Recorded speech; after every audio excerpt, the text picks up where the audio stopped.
Oh, I wish I was ill-tempered because I so badly want to knock my stepdaughter and her lousy father out of my house. They're one of those most shameless parasites that you've ever seen. No wonder my wife abandoned me for her own good. Guys, I'm 45, male, single, after the demise of my wife Lily. We were married for 10 years when 2 weeks ago we lost her in a road accident. She was the love of my life, and losing her was the most devastating experience ever. However, what followed her demise is adding to my misery. Lily was married to a man named Mike in her early 20s, and she was still in college when she gets pregnant with Mike's child, and they just hurriedly got married when she was just 22 years of age. They both dropped out of college in their final year to earn a living, and while Lily started a flower nursery business with the help of her parents' support, Mike took up a job as a mechanic in a garage. However, as time progressed, their marriage soured, and Mike picked up bad company and got into alcohol. He started blaming little Lily for trapping him with the baby in the marriage. If the mental torture was not enough, Mike soon turned violent and started physically abusing Lily. She tolerated him until she could, and after her daughter Mona turned 5, Lily ultimately called it quits. Lily was my neighbor, and after her divorce, when she returned to her parents' house, we started seeing each other. We were friends for more than a year, and then dated for more than 3 years before we decided to tie the knot. We have a son, he's 7, and is deeply affected by Lily's sudden death. Lily and Mike had joint custody of Mona, but as Mona grew older, she got closer to her dad and spent more time at his house. The thing is, while Lily got remarried to me after her divorce, Mike never got married again, and hence Mona got closer to him. She thought that her mother did not love her and had moved on, and on the other hand, she got undivided love from Mike. When she turned 16 years of age, she permanently moved in with Mike because she was not comfortable living with Lily and her new family, me and my son. Despite Mona moving out of our house, Lily continued to provide for her because Mike did not earn enough, and I have a stable job as a professor, so I didn't mind Lily sharing her income with Mona. Lily did everything to keep Mona happy, but somehow Mona was always furious with Lily for the fact that she got remarried and had a baby with me. Anyways, let's fast forward about 2 weeks ago, right? When Lily succumbed to a road accident that absolutely shattered me and my son very badly. Lily took her last breath in the evening, hence we got her body the next day for cremation. Mona and Mike visited my house when they learned about Lily's demise, and Mona opted to stay with us until the funeral because my son was very disturbed by the news. He cried and he cried. Surprisingly, Mike also stayed at my house that night, and I was least bothered by their stay. I had just lost my wife, and her body was yet to be cremated. Besides, most of my friends and relatives kept visiting me throughout the night. Lily's parents, my parents, and siblings also stayed in the house that night. However, on the next day, after the funeral, everybody left but Mona and Mike. Mona was pacifying my son, helping him cope with the loss, hence I didn't really mind her staying. They both had lost their mothers, so it would have been rude to ask Mona to leave. The morning was the next day, so I thought that they would leave after the event. But they did not. Mona was keeping my son distracted from the trauma, hence I was actually glad that she stayed back, but Mike's presence in my house started bothering me after the funeral. You see, I have a 4-bedroom house, so occupancy was not the problem, but the thing was, Mike and I never shared a good bond, ever. Lily and I got married after 4 years of her divorce, yet Mike blamed me for breaking his marriage. He even went on to accuse Lily of cheating on him when she filed for divorce. The reason for Mona's hatred for me was the same. Mike and his family had brainwashed her into thinking that Lily left Mike because she had an affair with me. But that was not true. Lily and I met only after her divorce was settled, and after Lily's death, when Mona stayed with my son, I thought she was guilty of her behavior towards Lily, and hence was trying to repent. The thing is, I don't have any problems with Mona staying at my house, but Mike tagging along with her is concerning me. Well, Mike is not a regular guy, he's more like a rookie. He was an alcoholic before, but after the divorce he got into substances, although I'm not sure. He gives off the vibe of a peddler. Hence, his presence at my house is more disturbing for me. I mean, it's been more than 2 weeks since he was put up at my house, but we've not even spoken a word. He's occupied one of the guest room, but his schedule is very shady. He comes home late and sleeps until the afternoon, and I realized that he was staying at my house only 2 to 3 days of the funeral, because he used to come home after we slept. Isn't that shady? I mean, he doesn't even ring the bell, but instead calls Mona on her phone, and she opens the door for him. I really want to ask them about their plan, but I back off, thinking that I'll sound rude. Even my family and friends are finding this alarming, but the point is that I really don't know how or if I should confront them about their stay. Isn't the situation really weird that my late wife's husband is staying up at my house after her funeral? Has anybody encountered a similar situation, and how did you deal with it? Update number 1. Hey guys, I want to thank you for all the comments. I didn't really expect that my problem would catch so much attention. As you all suggested, I will take up the matter immediately, because of Mike's shady character. On the very next day of my post, I intended to talk to them, but Mike was not home until midnight, and I had work the next day, so I had to push off my plans, and I would have had the conversation with Mona alone, but her stay was not the problem, but Mike's. On the following weekend, I stayed at home, waiting for Mike to appear, and he stepped out of the room post-afternoon, leaving for his work, and when I stopped him, I said I wanted to speak to him about something, but he hurried his way outside the house, saying that he had some urgent matters to handle, and I was perplexed by his attitude. He was living at my house without my consent, and he was throwing his weight onto me. I was adamant about confronting the issue on the very same day, so I stayed up late into the night waiting for him. I noticed that as the night progressed, Mona got uncomfortable while I was sitting in the living room. She got a whiff that I was not in the mood to let go of her father. It was around 1:30 in the morning when Mona came out of her room and slowly went to open the door. I pretended to ignore her, immersing my head into my phone, and as soon as Mike stepped in, I greeted him politely and asked him if we could talk. He said yes. But he said he was tired and wanted to sleep. He was also reeking of alcohol, but I did not care. I told him that it was urgent, and we need to sort it out now. He tried to ignore me again, but this time I was very, very adamant. Mike took a deep breath and loathed down on the sofa, and I just sat calmly and asked him the reason for his stay at my home. He was not really surprised by my question. He said that since his daughter was living in the house, he was accompanying her. I made it crystal clear that Mona was Lily's daughter, hence I was just being kind to her by letting her stay here. Had she stayed with us, I would have never abandoned her, but Mona was the one who decided to leave us and stay with Mike.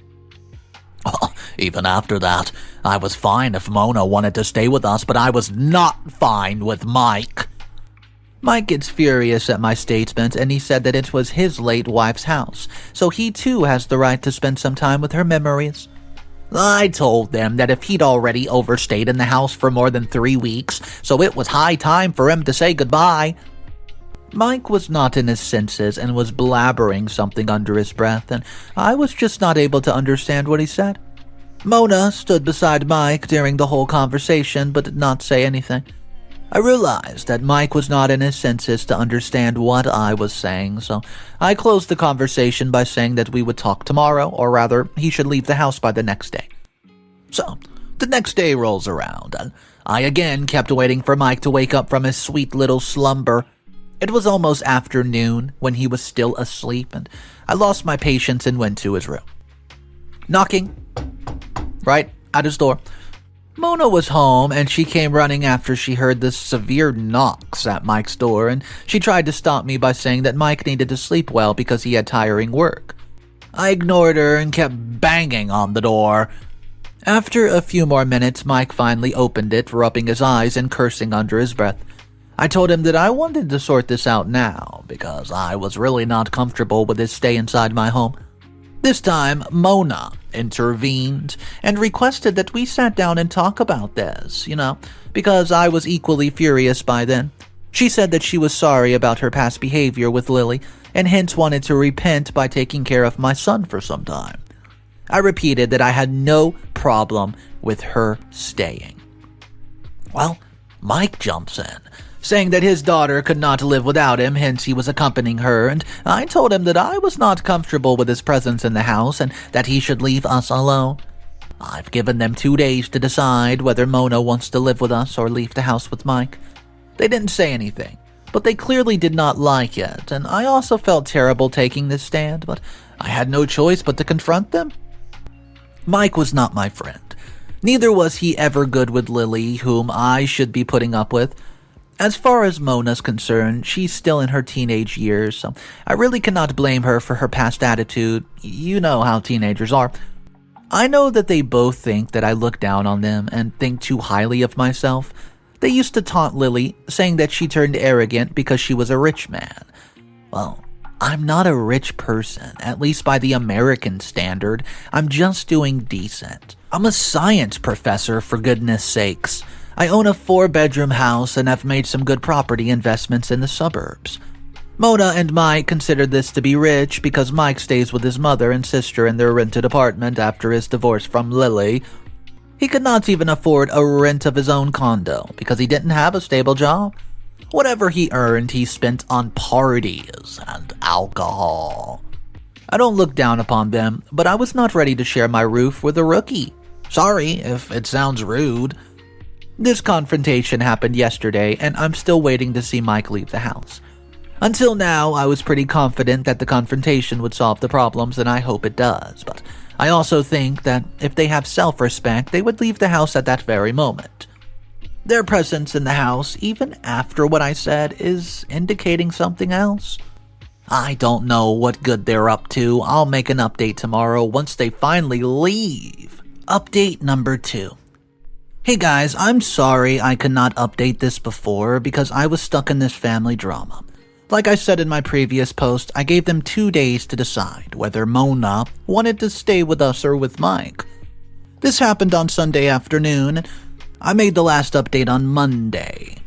I waited until Tuesday for them to vacate because I was quite sure that Mona would not leave her father to stay with us. But they continued to stay unbothered. On Wednesday, I wanted to throw them out of the house because Mike's entitled behavior was getting on my nerves. I did not go to the office that day and waited for Mike to appear so that I could sort out, once and for all. When Mike came out of the room to step out of his work in the afternoon, I tried to stop him. He immediately turned back violently and said that he was not going to leave the house. He went on to say that it was his ex-wife's house and Mona had half of the share in the house. Well, I was completely taken back. This was the last thing I expected from them, and I actually froze for a moment, lost for words, and he threatened me that I could do whatever I wanted, but he and his daughter would not leave. He demanded the monetary equivalent of half of the house's value, and I lost my temper at his unreasonable demand and told him that the house was not Lily's, it's mine, and hence Mona had no share in the house, but he kept on insisting on the point that Mona was Lily's firstborn, and she definitely had claim to Lily's property. So, either they get to live in my house or I'll have to pay them to leave. Seriously? Surprisingly, Mona kept calm during the whole ordeal, and she used to be outspoken and animated when Lily was around, but I don't know what they were up to. She just stood quiet the entire time, but she had these cold eyes which indicated that they were up to no good. I realized that it was pointless discussing it with them, and I should instead just call the police on them. They should leave politely rather than risk humiliation at the hands of the police, and I threatened to call them. Mike said that he was not afraid of facing the cops because Mona was legally entitled to live in the house, and as her guardian, he was just accompanying her. I realized that he had already done his homework, and probably was not going to get evicted immediately, and maybe I'd have a fight in court to prove that Mona has no claim to my house. So I dropped the idea and just stormed back to my room feeling a bit defeated. I called up my parents, told them about the entire ordeal, and they suggested that I distance myself from Mona because she might be dangerous. I also asked my parents to shift to my house until I solved this matter. I was scared to leave my son alone. The father-daughter duo can stoop to any level to satisfy their greed. My parents arrived by the evening, and until then I kept my 7-year-old in my room. I started looking for a property attorney to sort this out with, and I had an appointment with one of them after a week, which was yesterday. My lawyer assured me that Mona would not legally be entitled to the house if I could prove that Lily did not contribute anything while purchasing the home. Well, I told him that I could easily prove that, because I've made the down payment on the house way before our marriage, and the EMI was also paid by me. The lawyer also gave me the hint that the case might drag on if Mona and Mike kept on countering our claim. He also assured me that we would ultimately win, but until then I cannot evict them from the property. They would be evicted only when the court ruled in my favor. Now, the thing is, I cannot tolerate them even for a minute. I want to throw them out of my house right now. Also, I don't want to get into tedious court proceedings. I'm yet to cope with the loss of my wife. I need to focus on my son and my work, and I cannot spend time and energy fighting a stupid court case. I'm thinking of simply throwing Mona and Mike's belongings out of the house when they are away, and until now I was fine with letting Mona live with us, but I realize now that Mike was using her to fulfill his selfish demands. Also, after my parents moved in with us, I distanced my son from Mona. She showed her true colors, which she had masked until then. After I shifted my son to my room, she took his entire room and made it her own. She calls her loser friends and parties until midnight, and my parents' room is just adjacent to hers. Her loud music disturbs them and keeps them awake. When they ask Mona to lower the music volume, she talks back at them, even insulting them. After the meeting with the lawyer yesterday, I'm just waiting for the perfect opportunity to throw away their stuff when they're not around and change the locks of the house. They can sue me if they want. I'm ready to fight a court case, but after throwing them out of my house, I'll update you once I'm done with my plans. Updates. Number 3. Hey guys, I'm so glad to announce that my house is finally pest-free. Mona and Mike have been thrown out by my premises. As I've mentioned earlier, I was waiting for Mike and Mona to step out of the house so that I could throw away their stuff. I called in sick at work for 2 weeks on medical grounds and opted to take online classes from home in case of urgencies. Although Mike was away from the house from that afternoon until midnight, Mona did not leave the house. Instead, she used to call her friends home, and she even started calling her grandmother and aunt, Mike's mother and sister, to my house. They stayed in my home for the whole day and left only when Mike returned. She probably realized I was going to harm her, hence she called them for a bit of safety. My house turned into a battlefield where both parties waited for their chance to attack. Mike's mother and sister were loud, violent women. Whenever they saw me or anyone in my family, they cursed us under their breath. Can you imagine the trauma of getting tortured in my house by the illegal occupants? A week ago, my brother Alex visited us. When he heard about our plight, he gets serious that we did not inform him and were putting up with these sick morons. He said that we did not wait for that 19-year-old to step out of the house to throw their stuff away. He could do it right now. He's 6'7", huge, well-built wrestler. His mere presence makes people pee theirself. He insisted that I give him a free hand and he would solve the matter on that very day. He was so mad because Mike and Mona were not only illegally occupying my house, but they were also torturing us, basically. And I was not for a violent encounter, but hence I kept resisting his offer. After much contemplation, I agreed to let Alex take over the charge, and I told him not to harm Mona, only her father. Well, Alex suggested that instead of hiding inside the room, we should sit in the living area. It's my house, yet my family locked themselves in their respective rooms because Mike's family was cursing us whenever they saw us. My parents, Alex, and I sat in the living room, where Alex started talking on the top of his voice. He voice grabbed Mona's attention and Mike's mother and sister, who were also in the room at the time, and they came out of the room to see who was talking so loud. But seeing Alex's huge physique, they didn't dare say a word. It was still 10 p.m. when Mike arrived, and who usually comes home after midnight. Instead of going to his room, he went inside Mona's room. Soon after his arrival, his mother and sister left. It was quite evident that Mona had called her dad home because she was scared of Alex. It was time to get some action. Alex went up to their door and started banging on it. Mona opens up the door, and Alex motioned for her to come outside. He went inside the room and asked Mike to pack his crap and leave. Mona grabbed her phone to call someone, and Alex turned to her and said that he was not going to harm her, but if she called her grandmother or her aunt, he was not going to spare any of them. Mike threatened to call the police on us, and Alex snatched both their phones and told them that they could call the police before being thrown out of the house. Alex shouted at Mike to get moving, but Mike turned deaf ears towards Alex and pretended that he wasn't listening. Alex gets agitated at this point and closes the door. Mona tries to break into the room when Alex was closing it, but seeing his red, angry eyes, she backed off. For the next 10 minutes, we could hear only bangs and punches, and Mona starts crying and pleading with me to stop Alex. She said that they would leave the house right away, and she held my mother's hand, apologized, and begged her to stop Alex from beating her father. My mother melted and knocked on the door, asking Alex to stop. When the door opened, Mike was lying in bruises, black and blue, and I could not risk letting Mona stay in my house any longer, so I asked her to pack her stuff and leave. She hurriedly packed everything she could, and they did not have anything except their clothes and essentials, and Mike was still not ready to go, though. But Mona dragged him away. He kept abusing us while being dragged away by Mona, and he stood in the main gate calling us names and threatening to ruin our lives. Alex ran outside, gave him a few more punches, and asked Mona to take him away or else he would finish him off right then and there. Mona somehow dragged Mike and her stuff along, and we stood there, watching them disappear into the night. I felt sorry for Mona, but this was what she had earned. Lily and I both wanted to help her have a better future, but she chose to side with her wicked father and his family.